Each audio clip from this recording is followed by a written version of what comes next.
আসসালামু আলাইকুম। আশা করি সবাই অনেক ভালো আছেন। আজকের ক্লাসে আমরা প্রাথমিক গণিত পঞ্চম শ্রেণী এই বইটি পৃষ্ঠা নং 20 এর 12 নং অঙ্কটি সমাধান করব। প্রথমে আমরা প্রশ্নটি দেখে নিই। 12 নং এ যে প্রশ্নটা দেওয়া আছে, ভাজ্য 8903 ভাজক 87 ভাগশেষ 29, তাহলে ভাগফল কত সেটা বলেছে। তো কি কি লেখা আছে সেটা আমরা প্রথমে লিখে নিই। ভাজ্য কত 8903, ভাজক কত 87,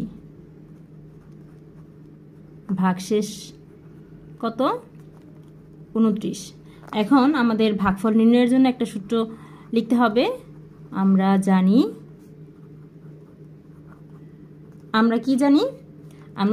ভাগফল সমান ভাজ্য বিয়োগ ভাগশেষ ভাগ ভাজক।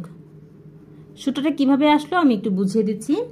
আমরা কিন্তু ভাজ্যকে ভাগ করি, যে সংখ্যাকে ভাগ করি তাকে ভাজ্য বলে, আর যে সংখ্যা দিয়ে ভাগ করি সেটাকে ভাজক বলে। আর ভাগ করার পর আমরা যে সংখ্যাটা অবশিষ্ট পেয়ে যাই, অর্থাৎ যে সংখ্যাটা অবশিষ্ট থেকে যায় সেটা হচ্ছে ভাগশেষ। তাহলে আমরা তো ভাগশেষটা অবশিষ্ট পাই, সেটাকে ভাগ করতে পারি না। তাহলে ভাজ্য থেকে আমরা যদি আগেই ভাগশেষটা বাদ দিয়ে দিই, অর্থাৎ বিয়োগ করে দিই, তাহলে যে সংখ্যাটা পাবো সেটাকে নতুন ভাজ্য বলবো। তো সেই সংখ্যাটাকে আমরা যদি এই ভাজক দিয়ে ভাগ করি তাহলে সুন্দর মতো ভাগফল পেয়ে যাব, যেখানে আর কোনো ভাগশেষ অবশিষ্ট থাকবে না, কারণ আমরা ভাগশেষটা আগেই বাদ দিয়ে দিয়েছি ভাজ্য থেকে, তাই না?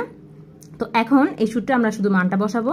ভাজ্য আমাদের কত 8903, আমরা মানটা বসাবো 8903 বিয়োগ ভাগশেষ কত, ভাগশেষ হচ্ছে 29, ভাগ ভাজক কত 87। এখন আমরা শুধু হিসাব করব। প্রথমে বিয়োগ করতে হবে। এখানে 13 থেকে 9 বিয়োগ করলে কত হবে 4, তারপর 10 থেকে 3 বিয়োগ করলে কত হবে 7, তারপর 9 থেকে 1 বিয়োগ করলে 8, আর এখানে আছে 8, ভাগ 87। এই ভাগটা আমরা একটু পাশে রাফ করব। এখানে রাফটা আমরা করব 87 কাকে ভাগ করব 8874, এটাকে আমরা ভাগ করব। এখন এই একটু দাগ দিয়ে আমরা রাফটা করছি। এখন এখানে 87 কয় অঙ্ক বিশিষ্ট, 1 2 অঙ্ক বিশিষ্ট। প্রথমে আমরা 2 অঙ্ক নিয়ে চিন্তা করব যে 2 অঙ্ক ছোট হয় নাকি বড় হয়। যদি ছোট হয় তাহলে আমরা 3 অঙ্ক নিয়ে কাজটা করব, কিন্তু এখানে 2 অঙ্ক দেখো 88 হয়, 87 থেকে 88 কিন্তু বড়, তাহলে আর 3 অঙ্ক নেওয়ার প্রয়োজন নেই। যদি ছোট হতো তাহলে আমরা 2 ঘর পরে 3 ঘর নিয়ে, অর্থাৎ 3টা অঙ্ক নিয়ে হিসাবটা করতাম। যেহেতু ঠিক আছে বড় আছে, তাহলে এটাকে ভাগ করা যায়। দেখো 88 এর মধ্যে 87 একবার নিলে হয়ে যাচ্ছে, তো আমরা একবার নিব। 87 একে 87।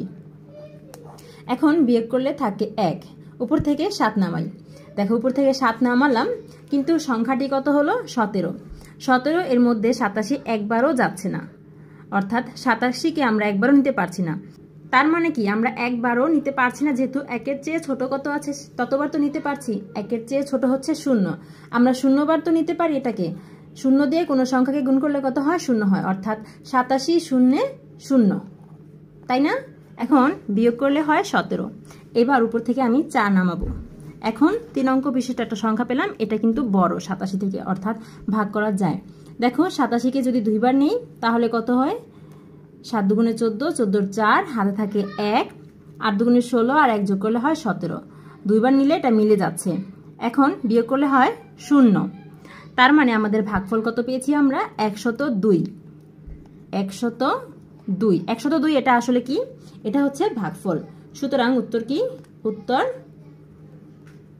ভাগফল 102।